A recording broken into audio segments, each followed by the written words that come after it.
You are listening to Tropic Wave Radio. Ride the power of the wave.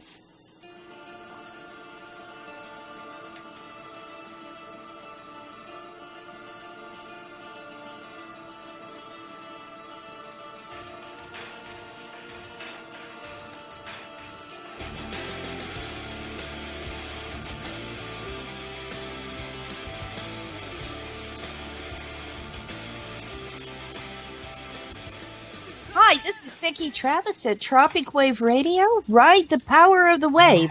The content and the views expressed on this broadcast are not endorsed by the station, its staff, or management, and do represent the views and the opinions of the hosts, the guests, and the callers. Now, facts are stubborn things. And this is the reason why all systems, religious, moral, or social, which are founded in injustice and are supported by fraud and robbery, suffer so much by faithful exposition. This program is going to open your eyes to a lot of things. This program is about Victorino Noval, a very wealthy citizen of Southern California who was killed by hospital staff at the request of one of his children. Victorino Noval had made sure that two of his children had joint power of attorney in the event he became unable to care for himself. The children legally had to agree before anything pertaining to Mr. Noval's care could be done. It didn't work out that way, as one of the children did not know he had that authority, and the other one thought she could do whatever she wanted without her brother's consent and agreement. Kaiser also knew that both had to be in agreement. Our guests are Hector Noval, the youngest son of Victorino Noval, and his attorney, KCT Young, and they're going to explain how this happened and what is going on today with the situation. And with that, I'd like to welcome our guests, Hector Noval and KCT Young. Welcome, gentlemen. Good morning, Vicki. Good morning, Hector and Casey. Now, Hector, would you like to begin by briefly telling your dad's story? How did all of this happen? Well, what happened was my father fell ill and was taken by ambulance from his home. And I became aware later that evening that something like this had occurred. And my significant other had been reached by my mother, and she had told her that everything was fine, that my father had gone to the hospital, that everything was, that he was stable, to not worry me. I was at bed. It was late in the evening when I became aware of this, and I called the house, and my older sister answered the phone, and she was kind of rude. You know, she said, what are you doing calling here this late? And I said, well, could you please put your mother on the phone, And my mother got on the phone, and she said that everything was fine, that if I could pick her up in the early morning, that they would be releasing my father from the hospital, and we could go together to pick him up. Well, it turned out that I showed up early in the morning. I was actually dropped off at her home, and she opened her garage door, and I got into her vehicle, and we left in her car from my father's home. I started heading north on the I-15 freeway, thinking that, well, the more probable place it would be the closest hospital, which was the Desert Valley Hospital in Victorville. So I started heading that direction, and she said, no, he was transferred last night. He's actually at Kaiser. So I made a U-turn, got back on the I-15 going south, and I'm heading now thinking he's in Fontana. And when I start reaching Fontana, which is on my way actually to Riverside, they have a Kaiser there. And she said, no, he was taken to Riverside. There was no available space or bed available for him at Fontana. So I proceeded, continuing down south. I arrived at Riverside Hospital, thinking that I'm there to pick up my father. And when I walk in, they sent me to the emergency unit, and he was in one of the rooms there, and he was intubated. It was a real shock to me, and everything proceeded from there. What went on? What happened next? Well, from that point on, we waited around, and we had a doctor walk in, and he was an Asian doctor, and his name was Dr. Bach, what's his name? Dr. Bach walked in and he said, well, that he didn't really have many answers for us, but he believed that my father had suffered some kind of aspiration pneumonia and that they were still running tests. Then he came out with some analogy. His analogy was that your father, I'm a trainer, your father is a boxer, and all I could do is give him the tools he needs to want to fight. But if he doesn't want to fight, it won't be good. I said, well, my dad is a strong man. My dad, he wants to live, and just give him the treatment that he needs. Mm-hmm. The people there at the time, they all agreed, and there was nothing more that we could do. We waited around there, and me and my mother, we left the hospital. She wanted to go back to her house, and we left the hospital and we went back to her home. Upon entering the house, I needed to use the restroom, so I went in her house, and I noticed my father's bedroom door was open, and that was very odd. He was a very private person. He'd always locked his door whenever he left his home, and of course he didn't leave under great circumstances. But the room was in complete disarray. It was in shambles, and it was something that just really shocked me. I walked in, and I asked my mother what's going on, and she was very quiet about it. She said, I don't know, your sisters were here, and your nephew Bijan, Hector was here, and I proceeded to look around, and there were some items that were missing, and I called my brother, my older brother, and I said, Victor, what's going on here? And he said, oh, these girls, they think that, they could do whatever they want. I heard all about, what they've done and so forth. Anyways, after that, what had they done? What had they done? Excuse me? What had they done? What had your sisters done? Oh, they had, the whole room was in disarray, and there was items that were missing from the room. I didn't really go into, to looking around, because at that moment I was so, upset about it, mm-hmm. that I went ahead and I left my mom's house that day.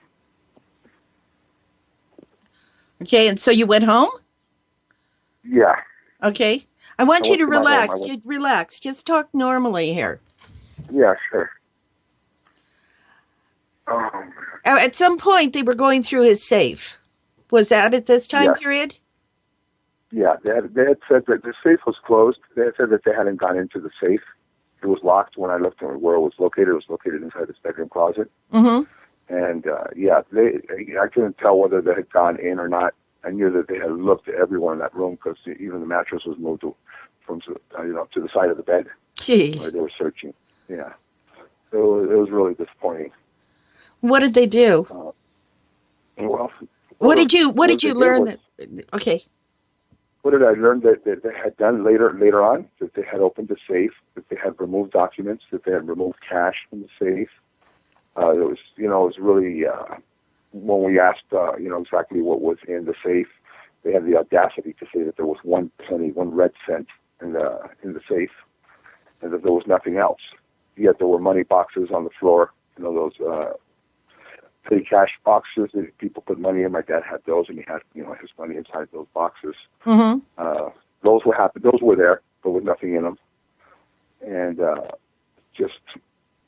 I really, it was just a situation that I was just in disbelief that something like this was happening while my dad was in the hospital. And there was no indication he was anywhere near death at that time? No, not that I was aware of. Yeah. As far as I knew, what the doctor had told me was, he had pneumonia, and they had, intubated him to comfort him and assist him with his breathing while they were giving him his antibiotics and dialing him in, giving him nutrition or whatever he needed to be able to combat the situation he was in. Right. Yeah. I mean, I know that you're not supposed to go through people's things, but it's kind of common if someone is just dying at that moment to, you go into the safe, or you would take, something at that time, but not before, not when there's no indication. If it were me, I'd be terrified of my dad recovering and finding out I had done that. I think all of us would be. If he would have got home and he would have saw that something like this would have occurred, a lot of people would have had a lot of questions to answer. Yeah. So you had no suspicions, though, at this time. No, no. I found something kind of, it was odd that they would do something like that, but it didn't never cross my mind, to be honest with you, that they would, do something like they had done. Okay. So your dad, what did he do? He just stayed in the hospital. He was on the road to recovery. What? Well, he was getting treatment, Mm-hmm. and from what we gathered after getting our medical records and stuff, he was pretty much stable for till approximately the fourth or the fifth is when he started showing improvement. All right. So he was there a few And, days, and then he started getting better. They started getting better, Mm-hmm. and on the third, we were called in to speak with the doctor and tell us exactly what he had gathered from what from the tests they had ran and whatnot. Right. Well, the doctor walked in and he said that my father was diagnosed with aspiration pneumonia, and that he would be given treatment for 1 to 2 weeks, and that we would reassess if not improving. He explained what exactly he was saying, and he asked if we had any questions. And my concern was, I asked him if it was possible to transfer my father to Cedars-Sinai. It was my understanding that Cedars-Sinai has, more advanced technology or, Mm-hmm. healthcare and whatnot. And his answer was, Mr. Noval, what your father has is a common situation. And the treatment that he will receive here is nothing different than what he would receive here at Cedars-Sinai. Okay. So I'm gonna vote against that one for right now, and we'll continue giving him his treatment. He asked if anybody else had any questions. Everybody said no, and it was my understanding that he would get his treatment 1 or 2 weeks, reassess if not improving, and that's where we were at that point. All right. And then? And then, after that situation, it was the fourth. I'm trying to recollect everything. Because he wasn't there that long. No, he wasn't. He was there from the 28th Mm-hmm. till the 7th. The 7th. And he was a senior citizen with pneumonia. He got, by all accounts, pretty good medical care. He was recovering. Yeah. That's what we came to learn once we got his medical records, Mm-hmm. that he was receiving his treatment. Although after that meeting, we also became aware that on the 4th, the medical social worker had walked in and started requesting on the behalf of the family that criminal extubation take place. We also became aware that the care, his RN or case manager had already started working on his discharge plan, and she stated that once Anthony Tapia, the medical social worker, walked in and made these statements to her that her job had ceased at that moment. That he obviously he wasn't going to be somebody that was going to be going home or to any kind of continued health facility or anything of the sort. And that was her testimony. Once we took her sworn testimony in deposition, what occurred after that moment. I'm really bad with. No, I want you to just think you're talking to me, and Yes. just do it. Okay, so you found this out all through the medical records. There was some disagreement with the family on how to treat him. Some members of the family thought that they should let him, die, but yet there was all indications that he was alive. At some point, without your knowledge, they went ahead and they insisted your father have his life ended while the hospital was preparing documents for his release to go home and go back to work. And there was some odd information in there also that perhaps they were trying to indicate that he might be incompetent. And that was kind of silly. The man had gotten a traffic ticket a week before, or was it 1 week or 2 weeks before any of this happened? He was out and about. He was functioning quite well. So he had no underlying disease that would incapacitate him at all. You one day received a text message photograph from your sister. Is that when you found out your father had died? Well, that photograph was actually sent to me by my brother. Your brother? And that was, my older brother sent me that picture. That's mean. That's mean. Yeah. Why? I think he did it with ill intention. He thought that, I might react negatively to something like that and might, do something, something harsh, maybe, I don't know what his intentions were, but they weren't good. No, it wasn't They good. weren't good. Sending me a picture like that after my father passed and with my sister standing right behind him with Thumbs up. her thumbs up, and with a grin in her face wasn't, the nicest thing to send to a person that loves their father, But you're the youngest, and this is an older brother and older sisters, and you're used to being pushed around. Yeah, there's a younger sister, and then I'm the a next, younger and then sister. the Sorry. Okay. Yeah, I have one younger sister. Lourdes is younger than me. Oh, I'm sorry. All right. Lourdes Frost. Yeah, and she's the one that's in the picture with the thumbs up, correct? No, that is my older sister. That's Tanya Noval. Oh, that's Tanya. Oh, I'm sorry. Yeah. Well, I'm from a large family. I can't get anyone straight either in my family. I apologize for making that error. Okay, at this point, you had no idea that you had they had to be in agreement with you. You had no knowledge of any of this. I had no idea. As far as I knew, they were being courteous in the fact that they were, all the family members were present when they were, telling us what the situation was and what the treatment would be. So, it was my understanding that, that everybody had to be in agreement, or the doctor would have to at least explain what was going on, and that was as far as that went. Okay, and this was just sprung on you. There was no indication your father was going to die. No, absolutely not. Did you know that they had done this to him, or did you think it was a natural death? I didn't. At that time, I wasn't aware of much. I was never being informed by the hospital, being told anything. The information that I had received a couple of times wasn't negative, but it wasn't positive. He was getting treatment. He's fine. He's stable. Mm-hmm. That was all I was being told. My significant other was receiving phone calls, and she was making phone calls and inquiring, and they were telling her the same thing. Do not bother me. To leave me alone. That everything's fine. That I might get too nervous. That I'm I don't know, just making me sound like maybe I would be negative in some way at the hospital. And right, they had done that to you. She was a little taken back by hearing those things, and she really didn't want to upset me anymore, so she wasn't really telling me too much about those phone calls. That was your take on it. She didn't want to upset you.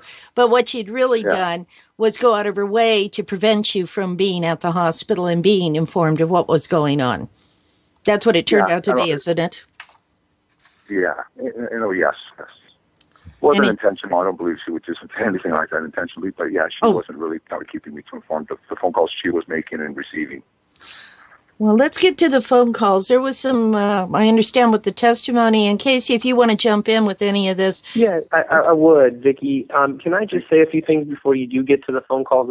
Hector is so modest, and yes. And this is such a hard situation for him. And it was an 8 or 9 day hospitalization for his father, and there's so many little details. Right. But what is important to know about all of this, and this is through the whole process of, being his friend and colleague and attorney for 5 years, I've had the pleasure of taking, 20 or more depositions. I've interviewed everybody involved in everything. And what was happening during the time is Hector and his father, they lived just a few minutes from each other out in the desert. It's Oak Hills right by Hesperia, where Hector and his dad were property managers. They had gained their wealth through commercial real estate investments and made some money that way.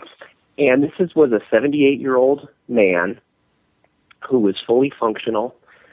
His real estate portfolio was in the tens of millions, to be very, very modest, millions of dollars a year in income from his rentals. And he was managing all of that himself. He was driving around. He was seeing tenants. He was showing properties.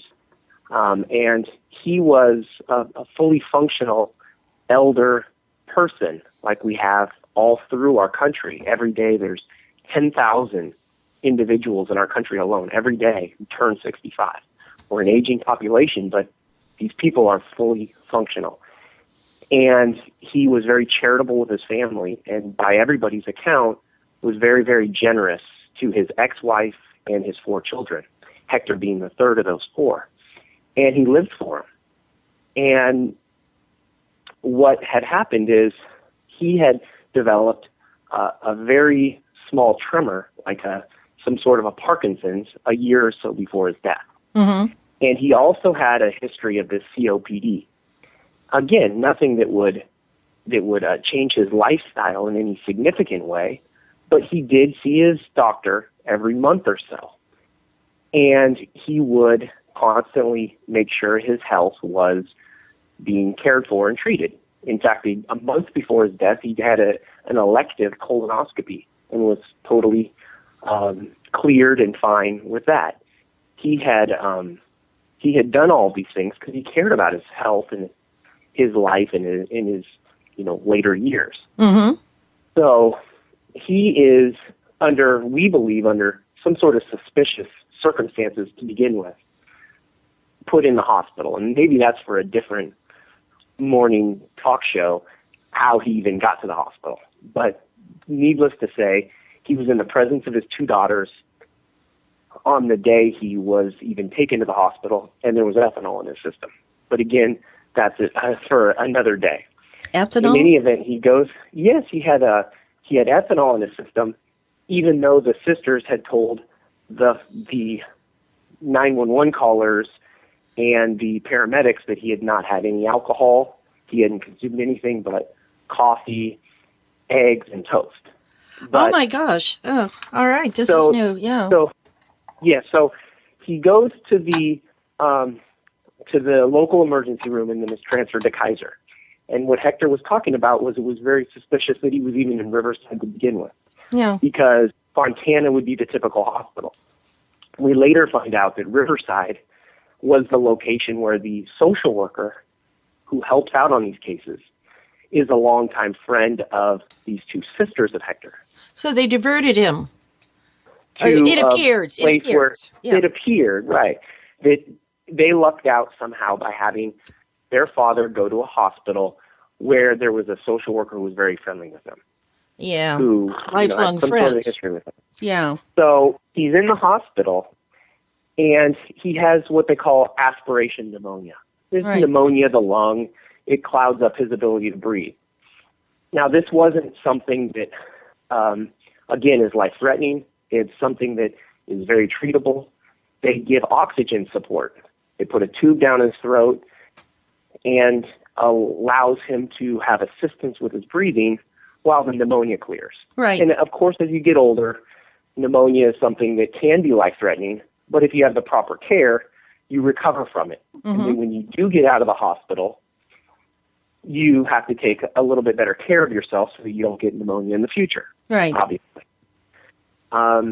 There's those jokes that they say that, eventually we're all going to die of pneumonia somehow because, that's one of the big killers when your immune system goes down and you're older. Yeah. But you he had take care this of it. pneumonia. Right. And he's in the hospital, and Hector's correct. A few days in, Hector goes to the hospital 4 times in 8 days to see his father and to make sure his father is getting as much treatment as possible. So what Hector was trying to explain is when he's at the hospital, he's hearing one side of the story. He's hearing, hey, don't worry about it. Your father's recovering. He's doing great. We're going to do the best we can for him. That's what Kaiser's telling him, and that's what his sisters are telling him. And Hector has no reason to believe otherwise. However, because he was the one closest to his father, and he only lived a few minutes from his father, they saw each other virtually every day, and his sisters had been so actively involved at the hospital, and they lived over 100 miles away. Yeah. He says, gosh, my sisters, they don't care much about my father. They care that he's this multimillionaire and may inherit money if he passes away, and then they're just going to go back their 100 miles away to their homes why are they spending so much time at the hospital? Yeah. So he actually retained a lawyer. He didn't retain an aggressive lawyer. He retained a lawyer that the entire family was familiar with, somebody who had done some family estate planning and had helped his father on some real estate deals. He went and retained a lawyer while his father was in the hospital to call a big family meeting to say, hey, guys, for whatever reason and for whatever it's worth, we want you to know that Hector wants all the treatment his father can possibly have. His father does not have any sort of life-threatening condition. His father is, has so much more life to live. And, we want to make sure that for whatever internal beefs and fighting that goes on in between the family and the kids and the siblings, please know that Hector wants you to do everything possible, and that's what his father would have wanted. And the two sisters come to this meeting, and they say, of course we're going to do that. But at the same time, you've got to realize that Dad's going to die, and you're going to inherit your 1/5 of this estate. Deal with it, accept Dad's death. And the lawyer says, well, gosh, that's contrary to what Hector's hearing at the hospital. Is there any sort of a healthcare directive or power of attorney? Is there anything that is going to give us clarity in this family on how to deal with this? And the sisters say, no, what? What's a power of attorney? What's a healthcare directive? Yeah. I don't even know what you're talking about. And they say, what we do have is this will and this trust. It says, Hector, you get 1/5. Don't think you're not going to get your inheritance. And so Hector is at a loss at this meeting with his lawyer and says, gosh, here we are trying to talk about our father's health care. And I called this meeting. I retained a lawyer. I paid all this money so that everybody could make sure we were all on the same page and we were going to get Dad's treatment. The sisters acknowledge that they will do everything they can, but are saying, hey, look, basically start counting your money because you're going to get 1/5 of this estate. Yeah. And, here's the will and the trust. Relax. We're going to take care of you. Yeah. So they leave this meeting with the lawyer, with Hector saying, look, just promise me, we're leaving this meeting, promise me that we're going to do everything we can to keep Dad alive. We're going to get him off the oxygen support. We're going to get his lung cleared so that he can get off sedation, so that he can make his own healthcare decisions, so that he can talk to us. And what's the rush? The doctor said we have 1 to 2 weeks as of a few days ago. That was his treatment plan. They're only on day 2 of this 2-week treatment plan. What's the rush? Let's give Dad all the time, we can. Right. And the sisters assure him of it. They assure him of it. And from Hector's perspective, 2 days later, less than 2 days, a day and a half later, he gets a call from his sisters and says, hey, by the way, Dad died. We did everything we could. We're really sorry. But, we did everything we could. He died of natural causes, and there was nothing anybody could do. Everybody tried their hardest. They told him that he died of natural causes. Oh, yes. Oh, yes. Okay. And so Hector gets the medical records, 7, 8, 9 months later, and he realizes that something completely different happened at the hospital during those 2 days, and even before that.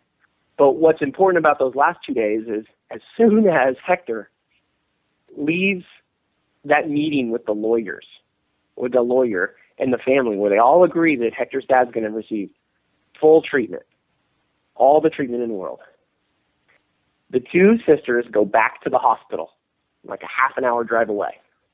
They go back to the hospital that evening. And they say, our brother is off his rocker. He has never been a reasonable person. He has, issues. He has personal issues, and he has an unrealistic expectation of, what our father would have wanted. We are going to, we want to speak for the family, and we want our father, his treatment to end. We want his treatment to end. And I guess to explain even further back, what the sisters had done is, in the days leading up to this meeting with the lawyers, they had been encouraging the hospital to pull the plug and end his life. And the hospital was on the fence in doing so because they wanted to make sure that the entire family was in agreement. Were they aware that Hector had to participate in any decision? They were during this discussion. So while they're at the hospital, oh boy, the sisters are encouraging. Right. So the sisters are encouraging the hospital from day one to pull the plug. And there's notes in the medical records where they're telling the doctors, look, our father wanted to die peacefully. He would have never wanted to be on oxygen support. This is what they say. They said he had advanced Parkinson's disease. He had dementia. He was virtually a vegetable to begin with. And, this is all documented in the medical records. Like, hey, look, the sisters are saying this. And, let's put him on a thing at the hospital called a DNR. It's called a do not resuscitate. Yeah. So they say, look, it's not appropriate for us to just pull the plug on him on day one in the hospital.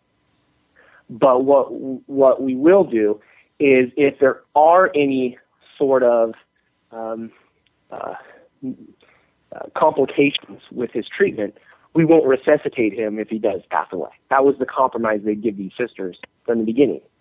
Well, that wasn't going to do any good for these sisters to end their father's life, because he wasn't in any sort of end-of-life problem, and his lung kept clearing throughout his whole process at the hospital. Yeah.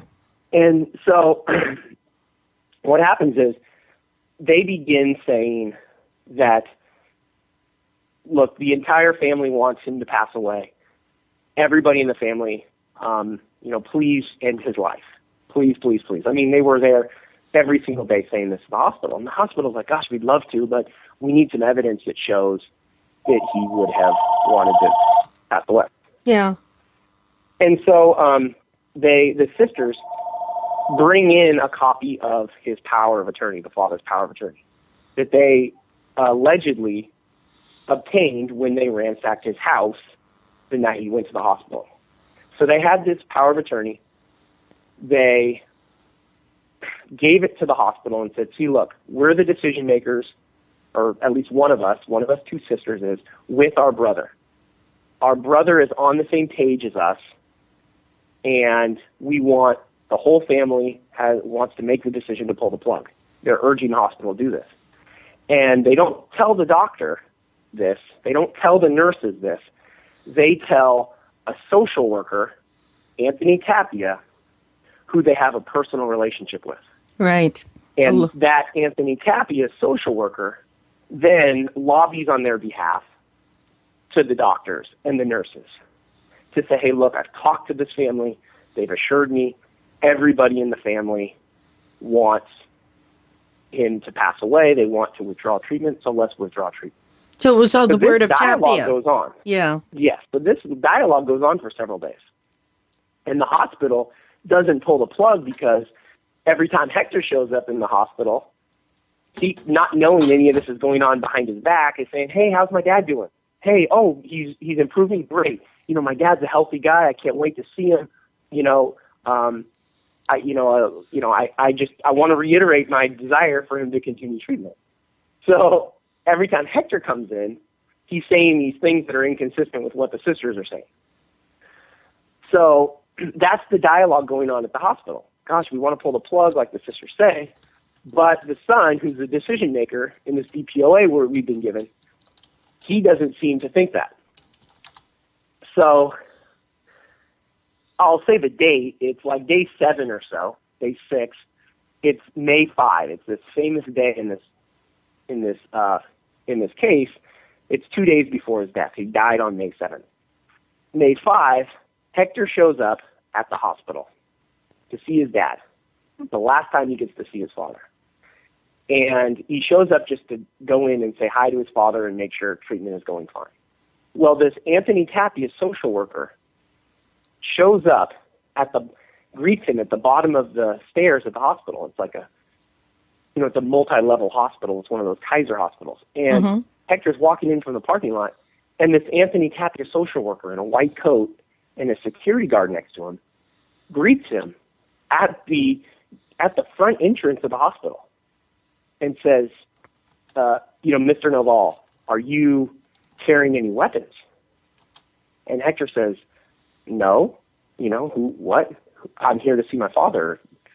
And he says, well, we'd like to, frisk you, stop you and frisk you and pat you down and make sure you're not a dangerous person.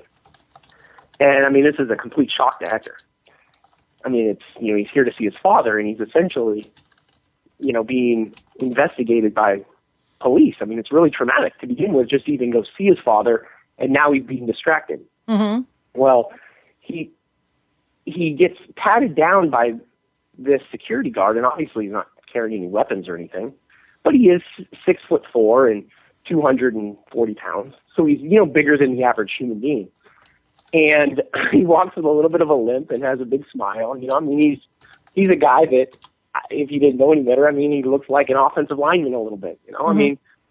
And this social worker and the security guard escort him up to the floor where his father's at.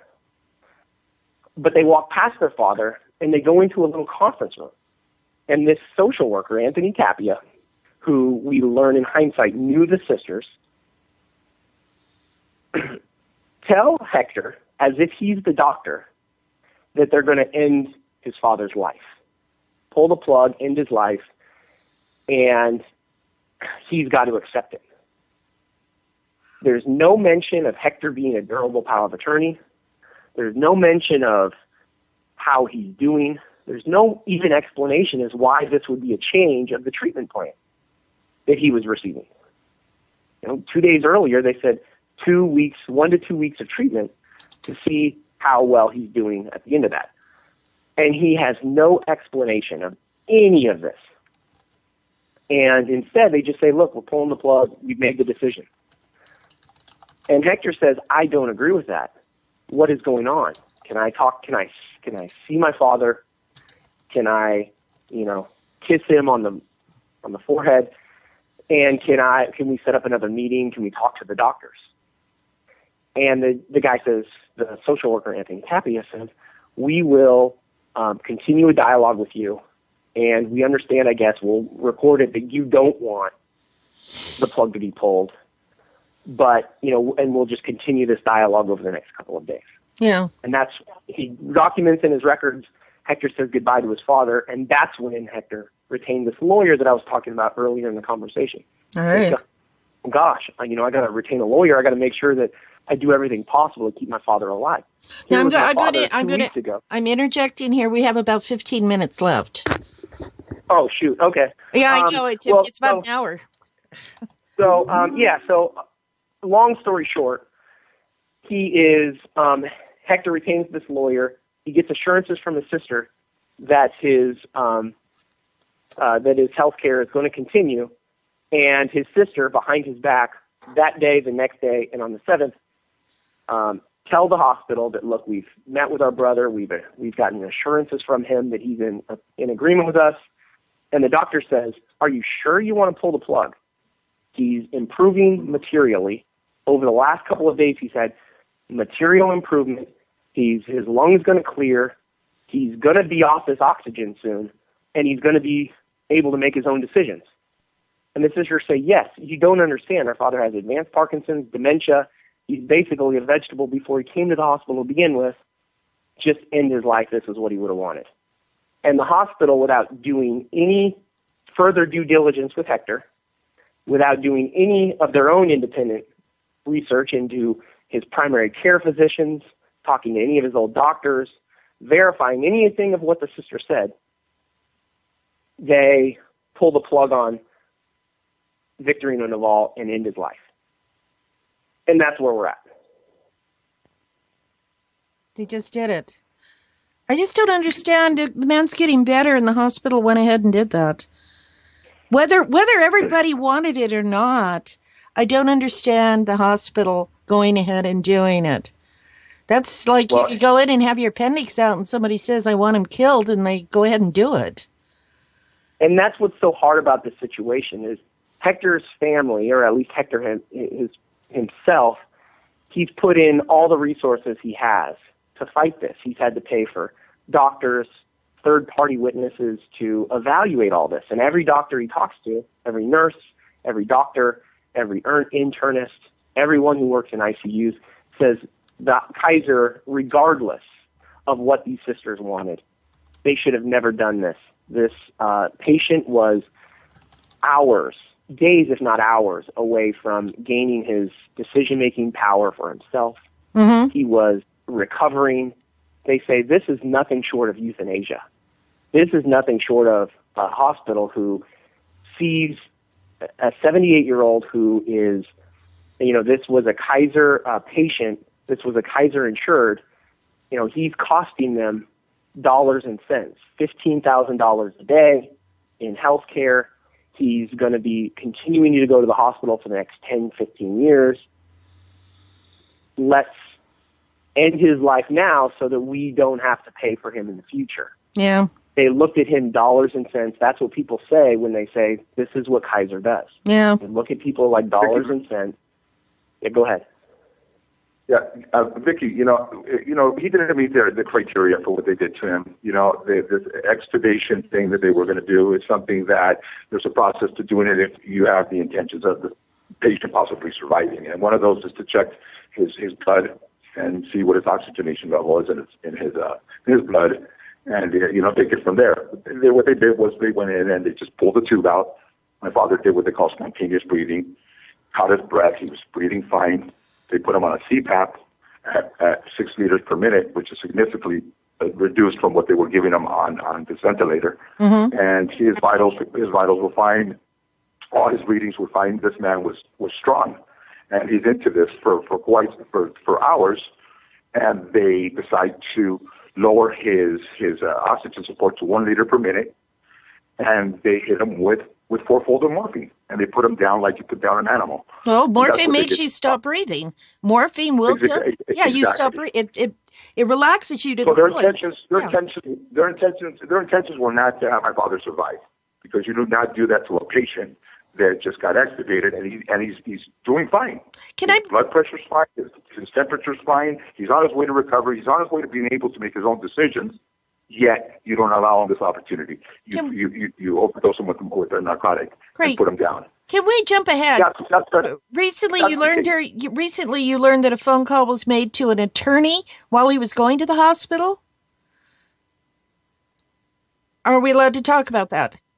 Yeah. Well, yeah. Maybe I should let Hector say it, but the sisters were making arrangements for their inheritance before they even while their father was in the hospital. So yeah, this is what they're I'm having going to discussions about his improvement. They're having discussions about his improvement, material improvement. Hey, he's going to survive. Great news. While at the same time, the sisters were calling lawyers saying, hey, look, we're going to be the new trustees of this trust. We're going to inherit our father's money. Our father's going to die. Help us out on how to, make these arrangements for our inheritance. So they're talking to lawyers on one hand. They're their family lawyers. The lawyers are readily admitting that while their father was at the hospital receiving this material improvement and had an opportunity to recover. Yeah, the kids were in the cookie jar. Yeah, and and that was a really big deal that the two sisters had concealed the durable power of attorney from Hector. Both of them. Why did he not know? Good question. Hector and his father talk about, they were very private people. He didn't know what his father's estate plan was. And when the sisters went into the house, they ransacked it. They made sure that no one else in that house was going to be able to uncover this durable power of attorney or find it. Is that when they found out, do you think? Is that That's maybe what they didn't say. know? Yeah. That's what they say. And so what happens is Hector's asking for an autopsy after his father's death. Yeah. That night and over the weekend. He dies on a Friday night. Well, the Monday morning after his death, the sisters go to Holy Cross Mortuary and Cemetery in Culver City to have the father embalmed and buried immediately. And they say, the Holy Cross says, well, we'd be happy to do this for you. Does anybody have a power of attorney? They say, yeah, here it is. And it shows Hector as one of the powers of attorney. They say, well, Hector needs to sign off on this embalmment. He needs to waive an autopsy. And the sisters say, oh, we'll go to his signature. They walk outside, forge his signature, and bring it back into Holy Cross, and have their father's body immediately embalmed. So, I mean, there's thefts at the house, ransacking of the safe. This was a wealthy man with family members say he had as much as $400,000 in cash in his safe for different transactions he had done in the past, Right. decades and stuff. And so they ransack his house. They conceal the health care directive from the son, and they forge signatures. And they take, when they do ransack the home, they took his checkbook. And there's a forged check of the father's signature on a $5,000 check that they had deposited and cashed while their father was in the hospital. So they're talking to lawyers, getting their inheritance, ransacking the safe, forging a check and cashing it, and forging these other signatures, all while they're realizing that their father's health is actually improving and they need to do everything they can to end his life. Casey, the lawyer also spoke with the cemetery regarding the autopsy situation too. If you can call that and explain that to her. Yes. When Sheila O'Brien was in communication with David Colella via email, and I was requesting the autopsy. Do you recall? Yeah, and she just says that we've already done the autopsy. There's nothing else we can do. What? Or we already embalmed. He had been embalmed already, but she didn't state that. She said that I had to pay for it, for the autopsy, and I didn't have the means at that moment to pay for the autopsy. And the bottom line being that when she was offering this to us, his body had already been embalmed. Because we had the email conversation she was having with my attorney, and what she was offering was something that had already been, tainted. To do an autopsy on a body that had already been embalmed was something that we believe wouldn't have been as accurate as it could have been at that moment if we had been able to receive that autopsy. The estate planning document indicated that at my request, if I wanted to have an autopsy, the estate would cover all the expenses, but we were not aware of any of this at that time, that a power of attorney even existed. Right. Now That's what I'm trying. You discovered that your power of attorney position going over paperwork wasn't about a year later? Well, my attorney discovered it.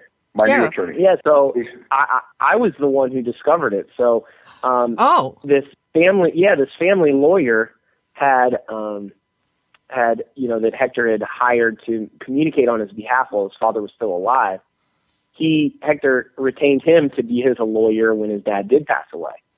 And they had, 7-8 months of discussions with the sisters' lawyers about the estate. And the sisters' lawyers reassured this Hector's lawyer 100 times that, look, all there is a will and a trust, nothing else. This is all that's in the estate. Look, I'll provide you whatever I get, but this is all I have. The attorney did not know that Hector had durable power of attorney? That's in dispute. I think he knew. Yeah. He was just helping the sisters conceal it. Well, I get involved in December. His father passed away in May, so it's 7 months later. Yeah. And I meet this lawyer in January, and he comes into the meeting holding this big binder, like a 3-ring binder. And he says, look, I got to be honest with you.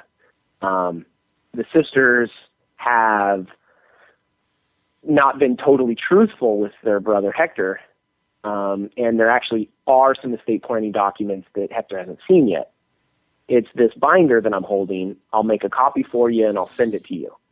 And he didn't let me see the binder that day, but he said that existed. And on the outside of it, there was a big cover sheet that says Comprehensive Estate Planning of Victorino Noval. I said, well, gosh, this is 7 months later.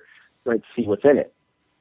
So I left the meeting without being able to see what was in the binder, and I get an email from this lawyer and says, by the way, the sisters have now retained litigation counsel. So communicate with litigation counsel, meaning like, trial lawyers. Mm-hmm. And we find out after the fact that they used the father's estate to give an initial retainer of $220,000 to this new litigation counsel now that were going to come clean with this binder that they had been concealing. And over the next couple of weeks, I get in the mail a copy of this binder. I look through it, and sure enough, right in the back slip of the binder is this durable power of attorney for healthcare. And I immediately call Hector and say, Hector, what is going on? Have you seen this? He says, no, I've never seen that. And I call Hector's old lawyer, the family lawyer who Hector had been using before. He says, no, the sister's lawyer had assured me that nothing like this existed. This attorney had something to do with the brother. Can we discuss him or not? Whatever Hector wants, I'd rather stay away from. Okay, we can avoid it if we're going to get off topic or go on to a tangent. We don't need to. Well, just because we've accused the sisters. I think Hector's point is, look, we've accused the sisters of this process. Hector has always been suspicious. Mm-hmm. He's not. I don't know what evidence he's been able to uncover, but he's always been suspicious that his older brother is actually the mastermind behind his father's death. His brother is a convicted felon who had spent 6 years in prison for a $60 million swindle scheme against the government. Yeah, it's kind of an embezzlement scheme against the government. And there's he actually collected a whole bunch of money. And there's indications that's taking place still.